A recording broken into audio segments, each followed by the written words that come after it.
রাধে কৃষ্ণ বন্ধুরা, কেমন আছেন আপনারা? আশা করি সবাই ভালো আছেন। আজকে আবার একটা নতুন ভিডিও নিয়ে হাজির হয়ে গেছি। ভিডিওটি শেষ অবধি দেখার অনুরোধ রইল। আজকের গল্প তারাশঙ্কর বন্দ্যোপাধ্যায়ের অন্যতম শ্রেষ্ঠ উপন্যাস হাঁসুলি বাঁকের উপকথা। আজকে উপন্যাসের ৮১ পর্ব। কালো বউ বনোয়ারি বুঝেছে। কালো বউ ইশারা দিয়ে গেল। ওই গাছে সে বাসা বেঁধেছে, হয়তো নিমন্ত্রণ জানিয়ে গেল। খেয়ে দিয়ে সুস্থ হয়েও বনোয়ারি নিস্তব্ধ হয়ে শুয়ে রইল। আশ্চর্যের কথা, কোষ কেঁদে বনোয়ারি জ্বর ছাড়লে কখনো শুয়ে থাকে না। কাল জ্বর ছেড়েছে, কালই উঠে বসেছে। আজ সকালে কর্তার থান ঘুরে এসেছে। সেই মানুষ অন্নপদ করেও শুয়ে রইল। কালো বউয়ের কথা সে ভাবছে। আটপৌড়ে পাড়ার বটগাছটার তলায় সে দাঁড়িয়ে আছে, ডালে দোল দিচ্ছে, হয়তো দোল খাচ্ছে। গভীর রাত্রে জ্যোৎস্নার মধ্যে সে নিশ্চয়ই এগিয়ে আসবে বনোয়ারির ঘরের দিকে। বাঁশবাদীর বাঁশবন এবং গাছপালার ছায়ায় অন্ধকারের মধ্যে জ্যোৎস্নার সাদা গুলছাপ গায়ে মেখে ঝরা পাতার উপর পা ফেলে শব্দ তুলে এসে দাঁড়াবে তার ঘরের পিছনে। টুপটাপ করে ঢেলা ফেলে দেবে ইশারা। আরও গভীর রাত্রে বনোয়ারি উঠছে না দেখে গুনগুন করে গান গাইবে।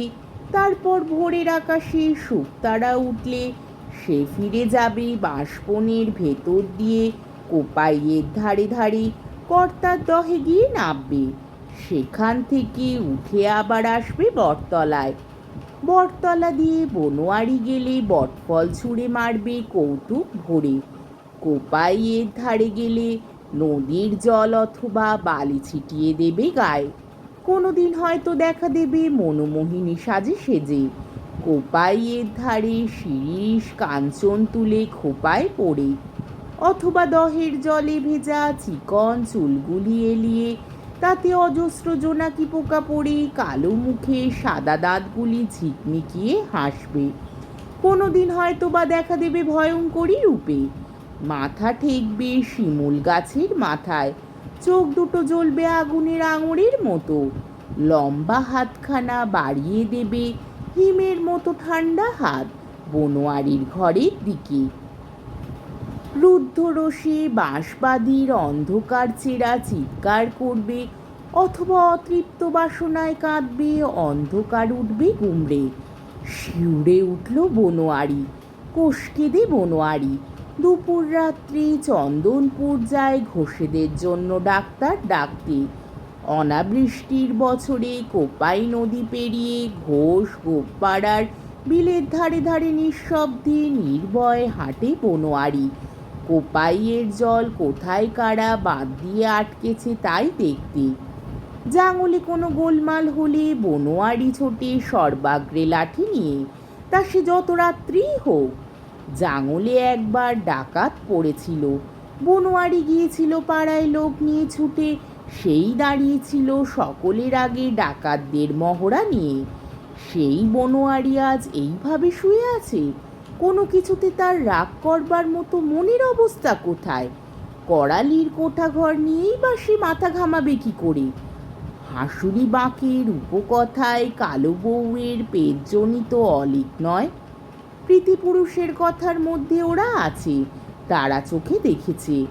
ঘরের কোণে বাঁশবনের তলায় হাঁসুলি বাঁকের মাঠে জলার পাশে কেউ নিঃশব্দে দাঁড়িয়ে থাকে, কেউ কাঁদে, কেউ গান করে, কেউ ঘরের চালে বসে পা ঝুলিয়ে দেয়, কেউ মাঠে মাঠে আগুন লুপে খেলা করে ছুটে বেড়ায়, কেউ জলে পদক্ষেপে শব্দ তুলে ঘুরে বেড়ায়। এছাড়া আছে ভুলো, সে দিক ভুলিয়ে নিয়ে যায় বিপথে, অপমৃত্যুর সম্ভাবনার দিকে।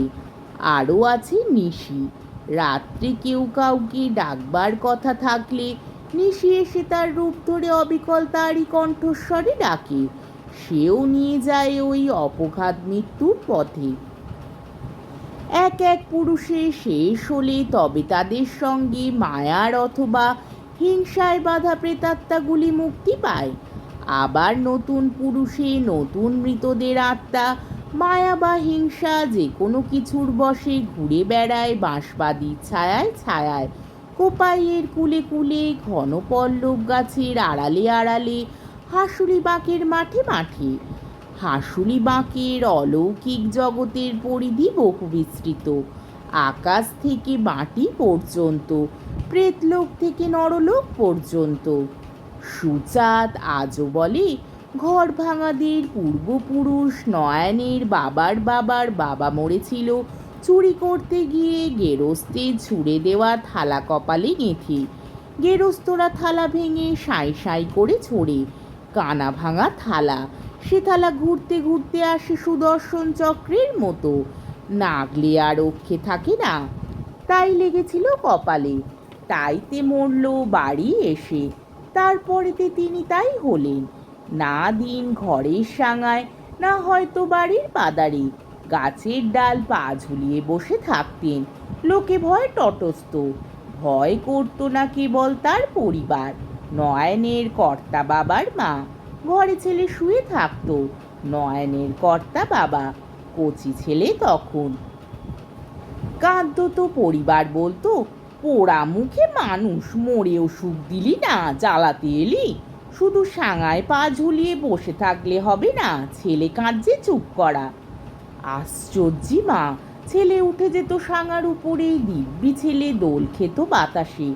তারপর চুপি চুপি বলে, একটি ছেলে নিয়ে মেয়েটি বিধবা হলো, বয়স কম, তা বলে সাঙা করিস না, তাহলে ঘাড় দুমড়ে দেবো। তবে ভদ্রলোকের আশ্রয় থাক, কিছু বলবো না। তাই সে ছিল। এই অঞ্চলে একজন পশ্চিমে সাউ তামুকের কারবার করত, তার নজরে পড়ে তার আশ্রয় ছিল। সে আসতো যেত, তাতে কিছু বলতো না। একদিন ঘরে জল নাই, এতে তেষ্টা পেয়েছে বললে, এতে আমি জল আনবো কি করে? বলতে বলতে মা এক কলসি জল কোপাইয়ের বালিখোড়া জল এনে নামিয়ে দিলে। একবার হয়েছিল কি, সুচাঁদ মুখখানা গম্ভীর করে বলে, তখন কার্তিক মাস, ঠাকুরের রাস পূর্ণিমে, কাঁদি রাজবাড়িতে খুব ধুম। ছেলে মেয়েদের স্বাদ হলো কাদির সন্দেশ খেতে। তারা বললে, ভাই কাদি রাজবাড়িতে ভোজের মিঠাই মন্ডা খেতে স্বাদ হচ্ছে। সেই নয়নের বাবার বাবার বাবা, তার নাম ছিল অমাই। তার নাম করে করে বললে, তা অমাই যদি খাওয়াতে পারে তবেই বুঝি অমাইয়ের ক্ষমতা। খোনা খোনা গলায় বাঁকা আদার থেকে তখনই অমাই বললে, কাল সকালে আসিস। বললে না পেটতয় যাবে না। সকালে লোকে গিয়ে দেখে বাঁশ আদারের মধ্যে এক চাঙারি হয়েছে, তাতে লুচি পুরি মিষ্টি মন্ডা মিঠাই নানান দ্রব্য।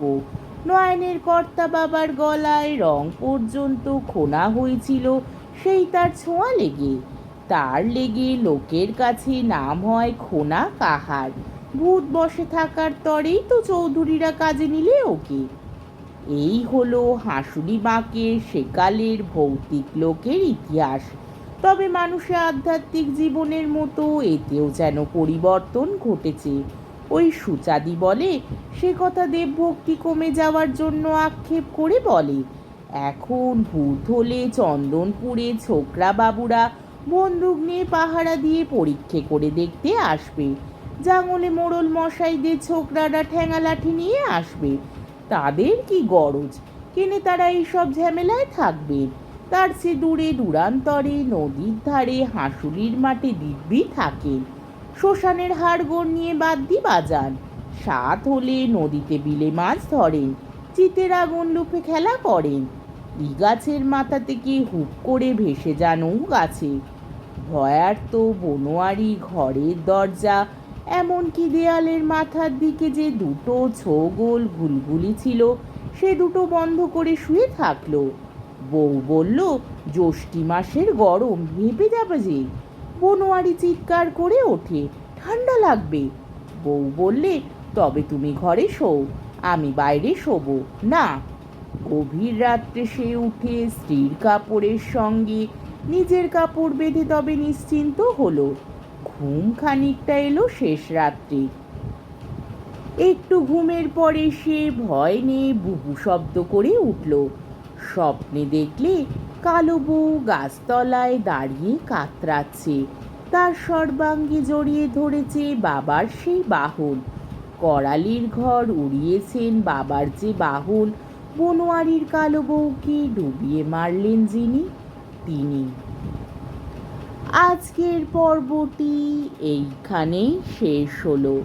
আমার ভিডিওটি যদি আপনাদের ভালো লেগে থাকে তাহলে আমাকে কমেন্টের মাধ্যমে আপনাদের মূল্যবান মতামত অবশ্যই জানাবেন এবং আমার ভিডিওটিকে লাইক ও শেয়ার করার ও আমার চ্যানেলটিকে সাবস্ক্রাইব করারও অনুরোধ রইল। তাহলে আজকের ভিডিওটা এই অবধি। পরের দিন আবার এই উপন্যাসেরই ৮২ পর্ব নিয়ে হাজির হয়ে যাব। ততক্ষণ পর্যন্ত আপনারা সবাই ভালো থাকবেন, সুস্থ থাকবেন, সাবধানে থাকবেন এবং আমার ভিডিওটি দেখতে থাকবেন। তাহলে আজকে আসি। রাধে কৃষ্ণ।